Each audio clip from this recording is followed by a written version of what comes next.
Well, this is Let Us Interrupt You Extra here on January 19th, 2022. I just had to give this video an upload here, give you guys an update of what the heck's going on right now, because it would be kind of pointless to wait until this Saturday for this to come out, considering, it happened today. One of the biggest trades that happened today. This is according to NBA insider, senior insider, Adrian Wojnarowski, is that there's a trade that the Denver Nuggets are acquiring San Antonio Spurs guard Brian Forbes in a three-way deal, which involves the Boston Celtics. Sources said this happened actually last night. It happened right around midnight last night, actually. Technically into today, into midnight, but case in point, the Nuggets will be sending Bobo and PJ Dozier to the Celtics, and the Spurs will be acquiring Boston forward Juancho Hernangomez and a Denver 2028 second-round pick, sources are saying, as of right now.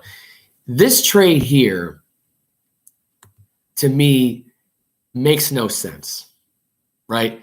It really doesn't make a lot of sense, really, of why this trade happened in the first place.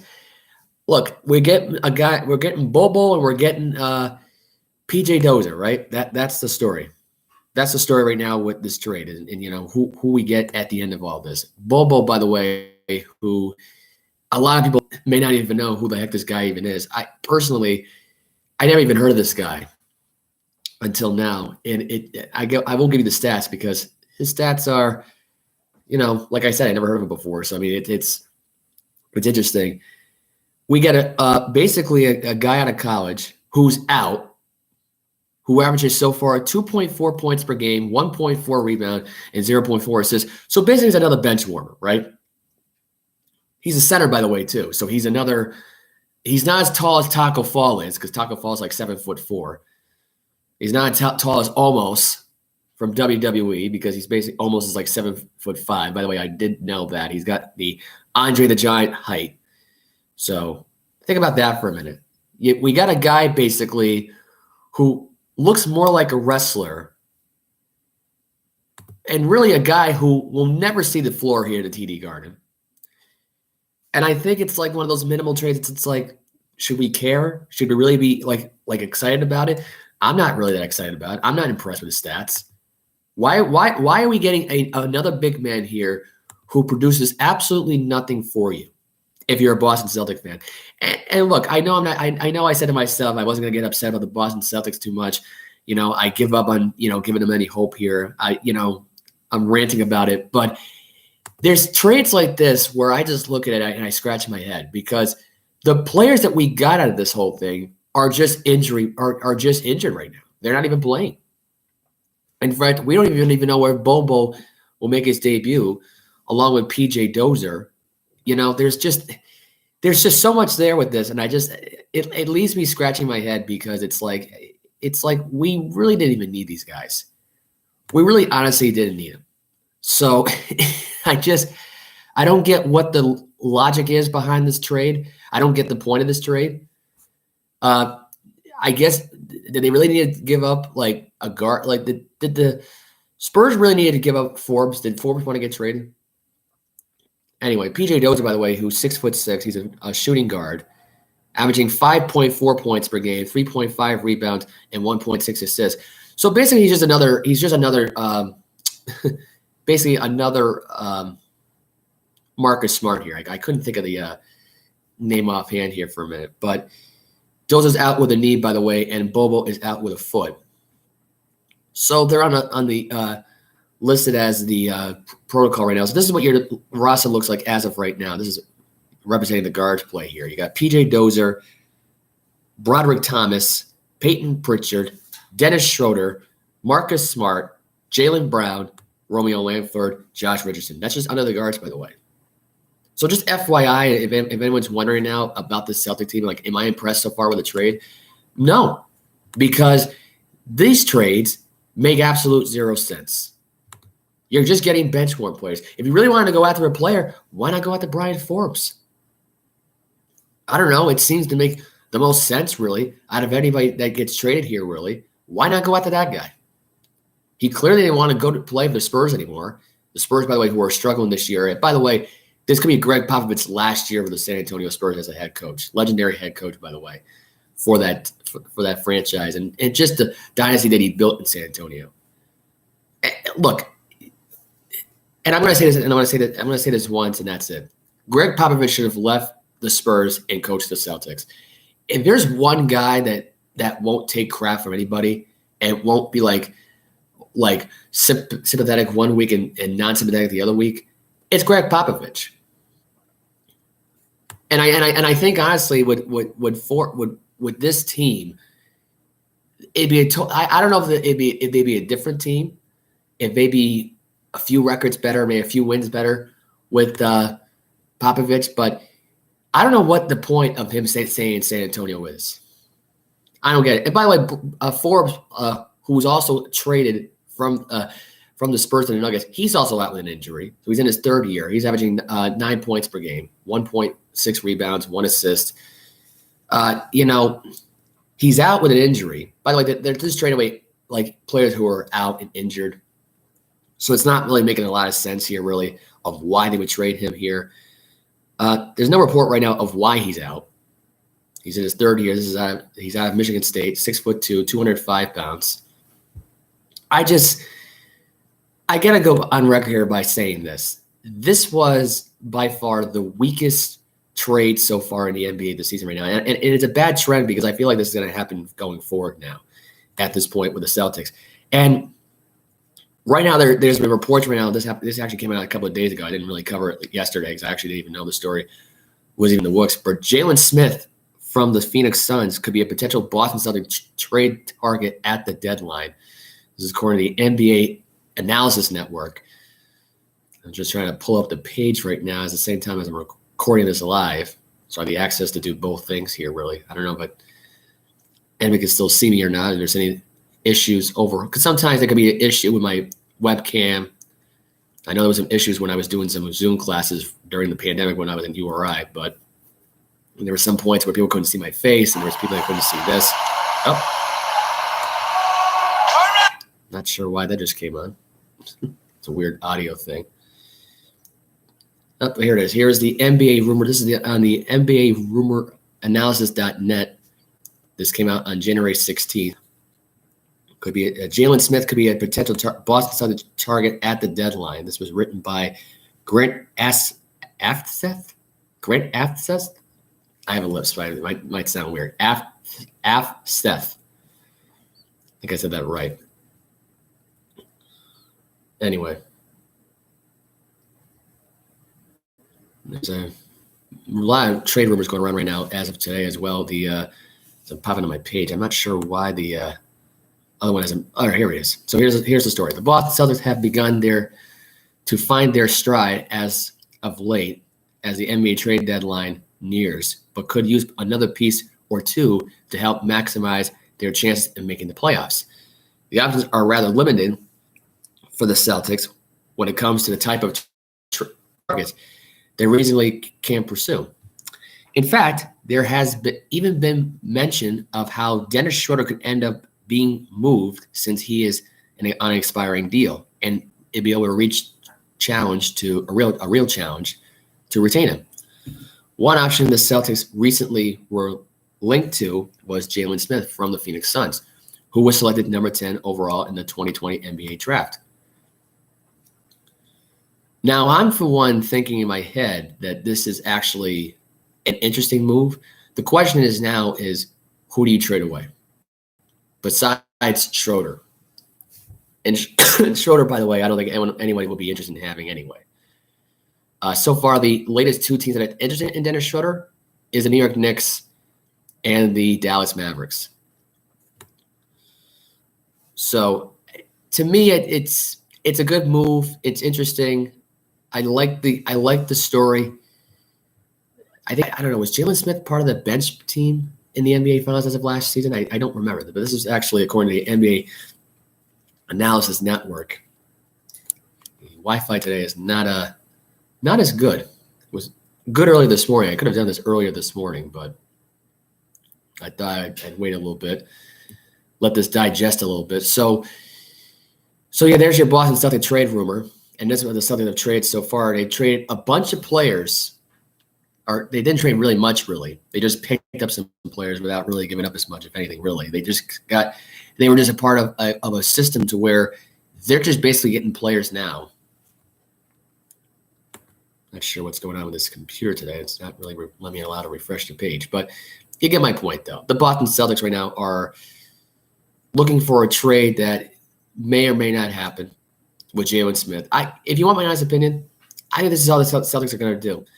This is a franchise that does not like making a lot of big moves without the president's hearsay. And if you want my honest opinion, I think Rick Rosbachek is the type of president who thinks that he needs to love everybody. And to me, I think it's kind of sad because like he grows a connection with Jaylen Brown, with Jason Tatum, with Marcus Smart. I mean, there's problems with doing that. And to me, when you have problems doing this kind of stuff, I don't know what else to tell you. There's the Boston Celtics at this point in time, and I have to say this, they're not going to make the NBA Finals. They might as well if they can make a move that puts them to the playoffs, great. Do I think it's going to happen? No, because I have no faith in the Boston Celtics system. I have no faith in their system. I mean, if you want my honest opinion, their system sucks. You got a president who has a connection with all the players on there, treat them like family, give them the easy pass with everything, and make it the coach's problem, like it's a co-parenting thing. Like Grosbeck is like the father who's just not really there, but he gets the praise. You don't live with him. He's like the fun parent and not the responsible parent. And the coaches are basically the responsible parents in the whole thing. That's how I look at the Boston Celtics organization as a whole. There's no other way of describing it but just that. The person who's the fun parent and the coaches are just the unfun, responsible adults. Sometimes it could be the mom, sometimes it could be the dad. It's one of those things. And the Celtics to me are that team who is stuck in babysitting village. Baby and Jason Tatum, baby and Jaylen Brown, baby and Marcus Smart, who hasn't even played in the last few days. Hopefully he gets better with his left quad so he can be actually traded because that injury might actually hurt his trade value. It just might. And I think that it'd be sad if Marcus Smart wasn't on his way out of here. As good as a defender as he is, and he is a good defender, believe me, he's a really, really good defender. I don't see the point of keeping him around if he's a problem in the locker room, if he's a problem with the organization, which there's been numerous rumors that say that he has been. And the fact of the matter is that, there are people out there who are still butthurt from, including me, about his performance in the Eastern Conference Finals back in 2018, where he missed a bunch of threes. Sorry, I had to get the little scratch mark off my camera here, off my screen. On my Chromebook, which I'm doing this from. But when he was shooting up those threes and missing a lot of them, it was a bad sign. And he's really been doing that throughout his game since that happened. Like, he just tries to, I don't know if he relives that Eastern Conference Finals that year where he just basically jacked up a lot of threes and just couldn't hit a single one in every game that he plays. But I remember even before this, even with the flops and all that stuff like that, he wasn't jacking up a lot of 3-pointers to the point where he was 1 for 30 or 0 for 25 or 0 for 26 in his last 3-point shooting. I just look at that, I go, that's just kind of sad. It's gotten to that point. So, and they'll be playing later on tonight against the New Orleans Hornets, the Charlotte Hornets tonight. Boston is a 3-point favorite over the Hornets. So hopefully we got a good thing going tonight. Hopefully Brown and Tatum are on the same page because they're trying to tell the media that yeah, we can work together, when in reality they can. So we'll see what happens now going forward. Anyway, but on to last night, because this actually couldn't wait, because I actually had to go through this. So the Carolina Hurricanes smashed the Bruins in the mouth last night at the TD Garden, and in the retirement basically of Willie O'Ree's number 22 jersey that was retired as of last night by the Bruins. You talk about the most embarrassing performance last night at home. Tuukka Rask at home here against a tough team like the Hurricanes are. And people are going to say, oh, he was just back. He's fine. There's no issue there. I got to be honest. This is by far the worst Tuukka Rask game I've ever watched. I've been watching the Bruins for a long time. I've never seen Rask play as terrible as he did last night in the Garden. And I just have to say this. If that's how they're going to look in a tough environment when they reach playoff time against a certain team, you might as well say the Bruins might be one and done in the playoffs, because this was bad last night. Very bad game. First period, Tavian gets a goal, assisted from D'Angelo and Slavin. Kojami got a goal. Bergeron got the goal on a power play. They're the only goal they got all night long in the first period. Later on, Kotami got another one, his second goal of the night. Jarvis got one unassisted. Stepin got a goal. It was 5-1 at the end of the first period. No goal scored in the second period. Third period, it was Slavin again. Actually, at one point, I think Rask was taken out, I believe. I don't know if he was taken out in the first or second period. But it might have been towards the end of the first period he was taken out. Slavin got a power play goal, his second one of the night, and Savatskin got a power play goal as well. The power play for the Bruins last night, on the offensive side, it was great, but when their players were taken out, it was bad. Back-to-back power play goals in a scenario where you're at home, you got a Legends jersey retired, and this is how you do it in the TD Garden. By the way, I'm just going to put this out there in perspective. Boston, whether it's the Celtics, whether it's the Bruins, they get too into the moment, really, and they forget they have a game to play. This is what I've noticed now. It's like a pattern now almost every time we have a big-time celebration going on. It's weird to me. I remember in the olden days when the Red Sox had just won the World Series and they just got their banner put back up, they go out there and play the game and prove why they're champions. Or if a person is going to retire, they want to make sure that person goes into the arena, watches the game, and watches their team win. When he knows what it's the Celtics and the Bruins, they just don't do that. The Bruins, I don't know if Rask just got lost last night, if he just woke up the wrong side of the bed that morning. I don't know.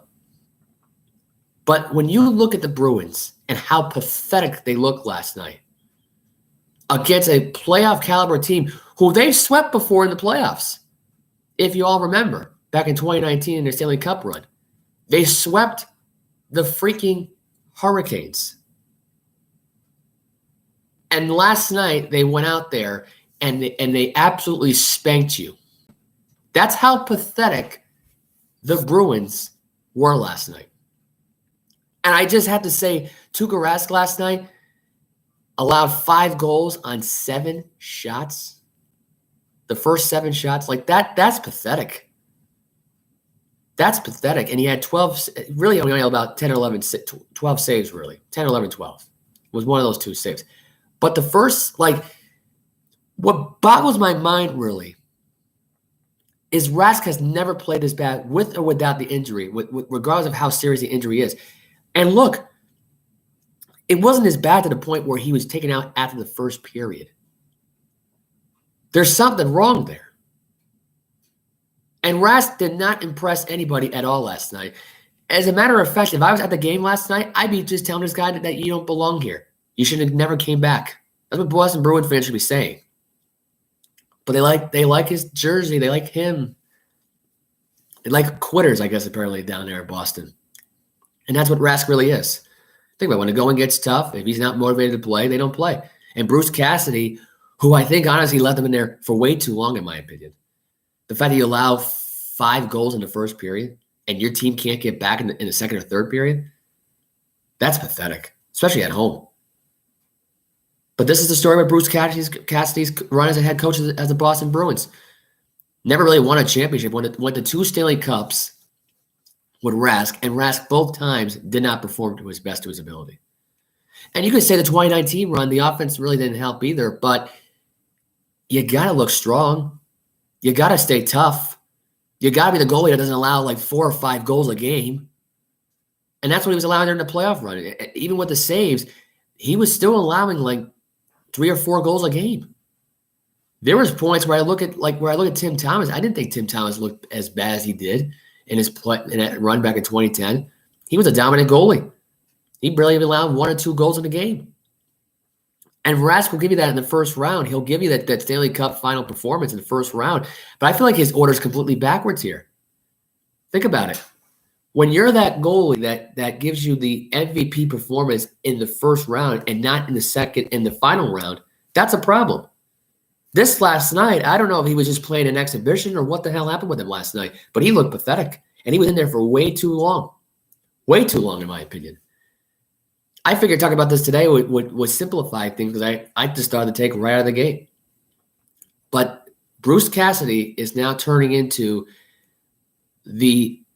I would say protecting parent for Tuukka Rask. And I'm using this for all these Boston teams because that's basically what it is. He's the favorite child. He's the number one child in the family. That's how the Bruins are treating this. And it's sad because it's gotten to that point where it shouldn't go down to that route. But it has. It actually has. That's how pathetic this whole thing sounds. When you're the Boston Bruins, and now and I look at you and I see the Tuukka Rask as the number one child, and he gets to do whatever he wants to do. I mean, it's just sad. This is supposed to be a sports organization. You shouldn't have your favorites. You shouldn't have your star pupils. You know what I think of when I watch this Boston Bruin team? I think of the French Prince of Bel-Air when they had their basketball team, and Carlton was on it with Will. And everybody and the coach just kissed Will Smith's ass because Will Smith was great at basketball. This is the same scenario here because Tuukka Rask is a really good goalie. And last night, it did not show it. It did not show it at all. And it was one of those pathetic nights where you could look back on it and say, they really didn't even want to play last night. It's early January. No one's going to care about this. What happens if this happens in the playoff and you're going to face these guys again? They're not going to forget what they did to you. Now, Rask, I don't know if it was pissed off about this last night, but he should be. He was pulled out of the first period. He's 7 shots and you allow 5 goals right out of the gate. How does that work? How does that happen? That's pathetic last night, though. It really was, especially from a perspective where, and I think he was pulled at the second period because he did get 5 more saves before being yanked. So I mean, look, it is what it is. He had a pathetic night last night. He played 1 period and he looked disastrous last night. He was not himself. He was not in the right frame of mind. And whether anybody would agree or disagree about this whole thing, to me, it's like this. Bruce Cassidy is the parent of that team. He loves that team so much, but he has his favorites. And Tuukka Rask is one of them. Now, take that as what you want to take it as. If anybody who's a sports person out there who's going to listen to this podcast, which, by the way, it will be available on Facebook and YouTube. So there you go. The link will be open. So all you got to do is click on the link because it is based on YouTube, but I do post the episode updates on Facebook. I got to figure out how to do the linking to both. So that way I can edit both of them just in case if I need to. But anyway, that's my rant. 24 minutes into it. And I just got to say right now, Rick Grossbachek is the president of the Boston Celtics, by the way, for anybody who's not aware of this. Maybe some of you already know. You probably do know. But Rick Grossbachek might as well be the fun parent, and Bruce Cassidy might as well be, I'd say, the fun/responsible parent. Or I guess the GMs, are the responsible ones. I think, or not the responsible, maybe the fun ones. Maybe, who knows? But they've got to go. I'd say overall, get rid of the general managers. I think Bruce Cassidy, let's put it this way, if the Boston Bruins get swept this year by the Carolina Hurricanes in the first round, then Bruce Cassidy should be fired. Tuukka Rask should retire. If the Boston Celtics miss the playoffs this year, Udoka shouldn't get fired, but Brad Stevens should be removed as GM, and Whit Grossman should step down as president. And I think Greg Popovich would be a new president of the Boston Celtics. There's my take for you. We need a new president and we need a new GM.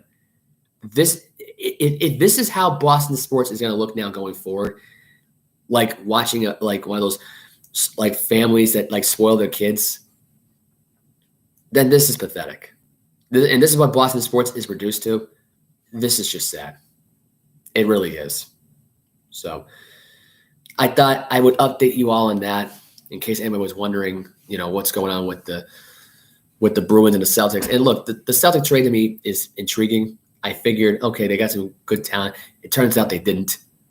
I didn't think they had good talent coming in to begin with, because half these players, when you never know who they are, it's like, exactly, they're either out or they're just bench warmers, or they're stars that can't do shit on the floor. Which I believe Dozer formerly for the Nuggets, was a starter, I believe, but turned into a bench player. And he doesn't do much anyway. He's one of those like guys where he might be your 8th man, your 10th man. Bobo, who the hell knows? Bobo to me just sounds like a really failed draft pick that the Nuggets wanted no part of. And thank God that he was injured so they could just push him out the door. That's what I'm thinking when it comes to Bobo. But man, the Bruins, tough night tonight. That's all I got to say. Tomorrow night they're playing at home against the Capitals. If they have another night like this, I might just do another extra. I'm not going to do these a lot from time to time. These are just one of those once in a blue moon kind of type of deals here. I had to get this out there. I had to do this report real quickly. And I figured, why not?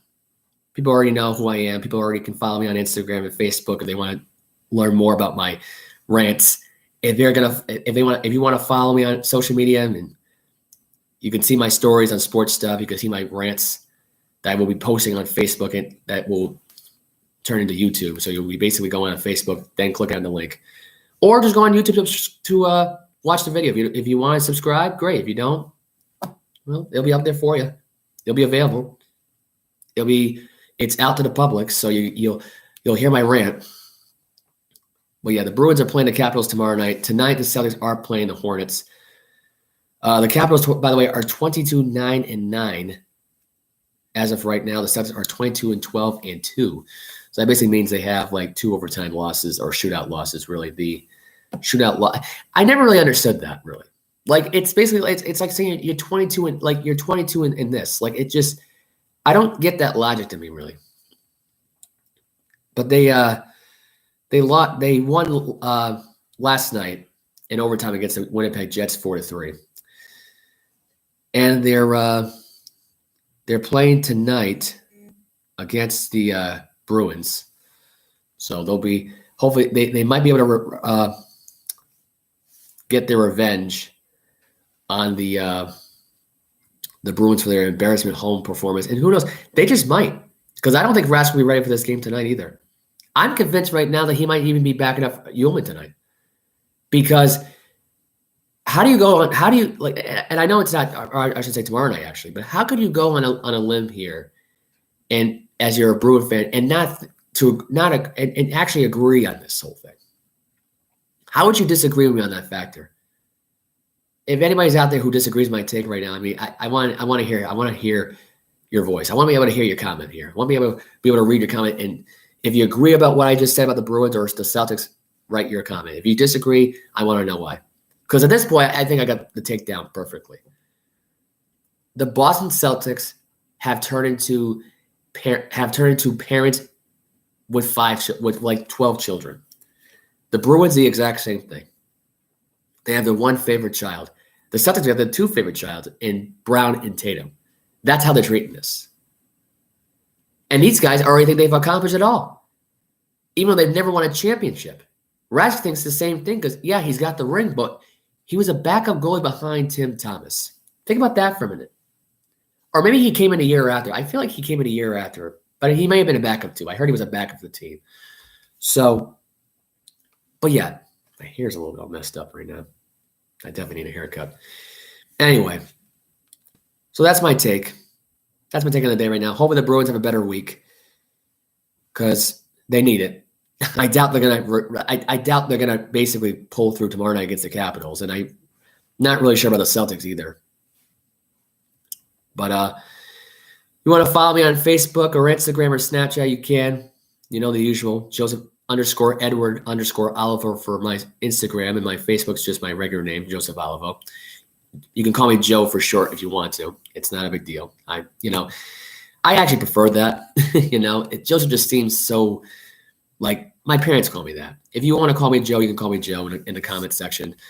Snapchat, I believe, is JOlivosports123. I believe that. I barely use Snapchat at all as it is. The only time I use Snapchat is I'm out with my friends. If I'm out with my friends playing pool or just making dumb videos on the side.